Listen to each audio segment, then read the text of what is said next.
নমস্কার, আমি মৌসুমি। শাশুড়ি বৌমার এই চ্যানেলে আপনাদের সকলকে স্বাগত জানাই। আজকে বাড়ি ফেরার পালা। সকালবেলা আমরা উঠেও পড়েছি ভোর 3:30-র সময়।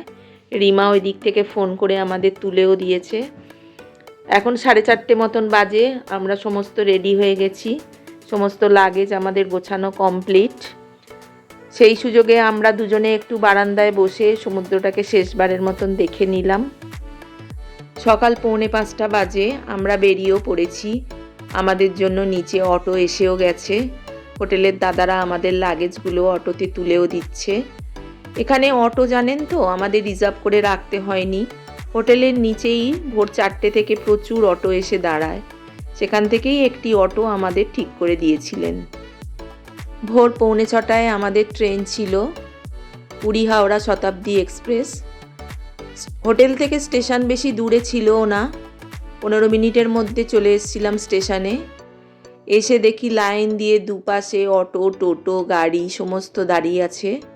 পরপর এবার হাওড়া থেকে পুরীতে ট্রেন ঢুকবে সেই অপেক্ষায় গাড়িগুলো সব দাঁড়িয়ে আছে। আমরা পুরী স্টেশনে পৌঁছে গেছি। লাগেজ নিয়ে হাঁটাও শুরু করেছি প্ল্যাটফর্মের উদ্দেশ্যে। স্টেশনটা দেখেছেন? একদম নতুনভাবে সাজিয়েছে। যারা অনেক দিন পুরী আসেননি তারা স্টেশনটা তাদের কাছে একটু অচেনাই লাগবে। আমাদেরও প্রথম দিন এসে ট্রেন থেকে নেমে স্টেশনটা অচেনাই লেগেছিল। আগে ট্রেন থেকে নেমে একটুখানি আসলেই ডান দিকে এক্সিট ছিল, বেরিয়ে যেতাম। কিন্তু এখন সেই এক্সিটটা বন্ধ করে দিয়েছে। ট্রেন থেকে নেমে প্রায় অনেকটা রাস্তা, প্রায় 1 কিলোমিটার হবে হেঁটে তবে এক্সিট। আমরা 6 নম্বর প্ল্যাটফর্মে চলেই এসেছি। ট্রেনটা প্ল্যাটফর্মেই দাঁড়িয়েছিল, কারণ আগের দিন রাত্রি 10টাতে এই ট্রেনটা এখানেই এসে পৌঁছেছে, তাই আর অন্য কোথাও যায়নি। আবার ভোর 5:45 ছাড়বে বলে এখানেই দাঁড়িয়ে আছে। আমরা C3 আমাদের কোচ নাম্বার ছিল। আমরা ট্রেনে উঠেও পড়েছি। লাগেজগুলো যথাস্থানে রেখেও দিয়েছি। লাগেজগুলো ঠিকমতো রেখে দেওয়ার কিছুক্ষণের মধ্যেই ট্রেনটা ছেড়ে দিল। বাই বাই পুরী বলে আমরাও যাত্রা শুরু করলাম। ট্রেন ছাড়া কিছুক্ষণের মধ্যেই আমাদের মর্নিং টি সার্ভ করে দিয়েছে। মর্নিং টির মধ্যে ছিল বিস্কিট, একটু গরম জল দিয়েছিল আর চায়ের কিটসগুলো দিয়ে দিয়েছিল। চা খেতে খেতেই আজকে আমাদের ট্রেনের জানলা দিয়ে সূর্যোদয়টা দেখতে হচ্ছে। গতকাল কিন্তু আমরা এমন সময় সমুদ্রের ধারে বসে সূর্যোদয় দেখেছিলাম। একই সূর্য দু জায়গা থেকে আমরা দেখছি বলে দু রকম লাগছে। এরপরেই ওনারা সার্ভ করে দিয়েছিলেন ব্রেকফাস্ট। ব্রেকফাস্টে ছিল ব্রেড, বাটার, জুস, অমলেট আর সস। ব্রেকফাস্ট শেষ করার পরই মহানদীটা ক্রস করলো। খুব সুন্দর লাগছিল দেখতে। তার কিছুক্ষণের মধ্যেই আবার লাঞ্চ সার্ভ করে দিয়েছিল। লাঞ্চে ছিল ভাত, পরোটা, ডাল, চিকেন, দই। তারপরে ডেজার্টে দিয়েছিল আইসক্রিম। লাঞ্চ করার কিছুক্ষণ পরেই আমরা ট্রেন থেকে নেমে পড়েছি। ট্রেনের অ্যারাইভাল টাইম ছিল 1:35, কিন্তু ট্রেন একটু লেট করাতে আমরা 2টোয় প্রায় হাওড়া স্টেশন এসে পৌঁছেছি। জানেন তো, রিটার্ন টিকিটটা আমাদের বন্দে ভারতেই ছিল পুরী থেকে দুপুর 2টোর সময়। আমরা ভেবেছিলাম পুরী হোটেলে আমাদের রুমটা বুক করলে পেয়ে যাব, কিন্তু দুর্ভাগ্যবশত পুরী হোটেলে আমরা রুমটা পেলাম না। কারণ পুরী হোটেলে 24 আওয়ার্স চেক আউট, তাতে আমাদের রুম ছাড়তে সুবিধা হতো। কিন্তু যেহেতু পুরী হোটেলটা পেলাম না, তখন আমরা সোনালি হোটেলটাই বুক করেছিলাম।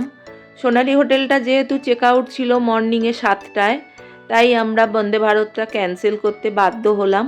হয়ে শতাব্দীতে তখন টিকিটটা কেটে নিলাম। রিটার্ন টিকিটটা বন্দে ভারতে থাকলে আমাকে তাহলে আরও এক্সট্রা একদিনের চার্জ আমাকে দিতে হতো সোনালি হোটেলে। সেটা আমি কথাও বলেছিলাম, কিন্তু কিছু করার নেই। কেউ যদি ভাবেন বন্দে ভারতে যাবেন আর বন্দে ভারতেই ফিরবেন, তাহলে কিন্তু অবশ্যই পুরী হোটেলটা ট্রাই করবেন। কারণ পুরী হোটেলটা হচ্ছে 24 আওয়ার্স চেক আউট, কিন্তু পুরী হোটেলটা বুকিং করতে গেলে মিনিমাম 4 মাস আগে বুক করতে হবে। আমরা হাওড়া স্টেশন থেকে বেরিয়ে চলেও এসেছি। ছেলে আমাদের আনতে চলেও এসছে। উঠেও পড়েছি গাড়িতে। এবার বাড়ির জন্য মনটা ছটফট করছে। রিমার সাথেও দেখা হয়নি, বাড়ি গিয়ে রিমার সাথে দেখা করব। এখন 2:30 মতো বাজে। মায়েরা তো জাস্ট একটু আগেই ঢুকলো, হাজব্যান্ড গিয়ে নিয়ে এসছে। এবার আমি আর হাজব্যান্ড লাঞ্চ করে নেব। মায়েরা যেহেতু ট্রেনেই লাঞ্চ করেছে সেজন্য আর বললো বাড়িতে এসে কিছু খাবে না, তাও আমি রান্না বান্না করেই রেখেছিলাম।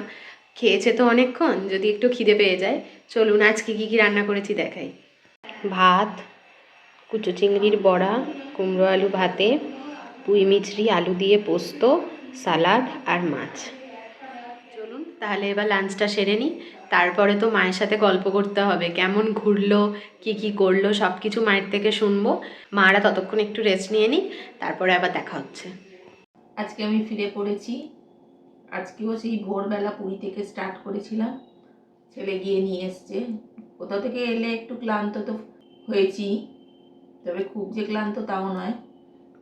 তবে জগন্নাথ দর্শনেই গেছিলাম, খুব সুন্দর দর্শন হয়েছে।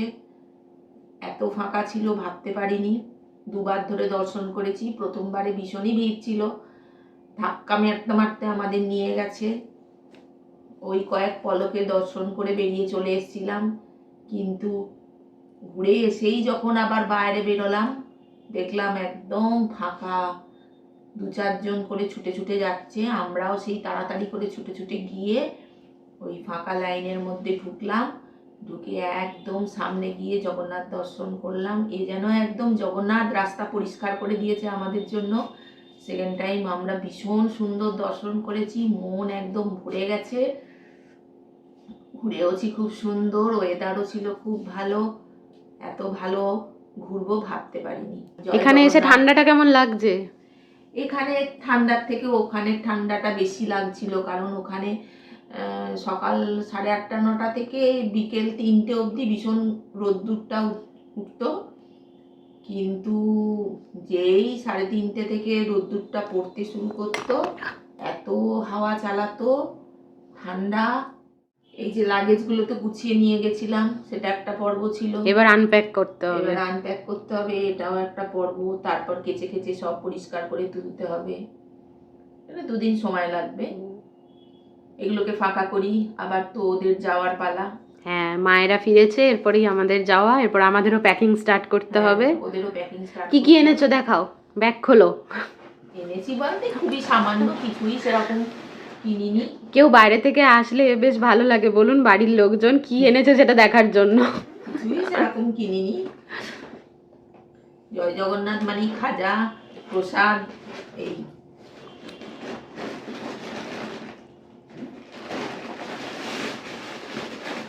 ওরে বাবা, এক ব্যাগ ভর্তি খাজা এনেছে।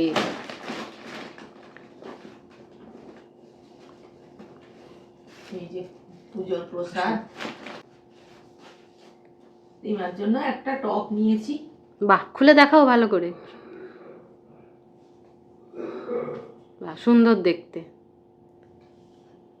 এটাই ভালো লাগলো, জিন্সের ওপর পরবে বলে। ওর বাবাই পছন্দ করে নিয়েছে। আমি একটা ইয়েলো কালার বলেছিলাম, তা ওনার আবার এইটা পছন্দ হলো। আর এই পুরী গেলে খাজা তো মাস্ট আনতেই হবে। গাঙ্গুরাম থেকে নিয়েছো?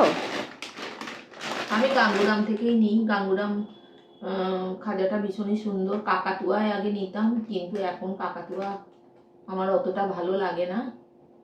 আমার নিজস্ব এটা ব্যক্তিগত মতে, কাকাতুয়াটা এত ভালো লাগে না। গাঙ্গুরামের খাজাটা আমার এখন ভীষণ ভালো লাগে, তাই গাঙ্গুরাম থেকেই।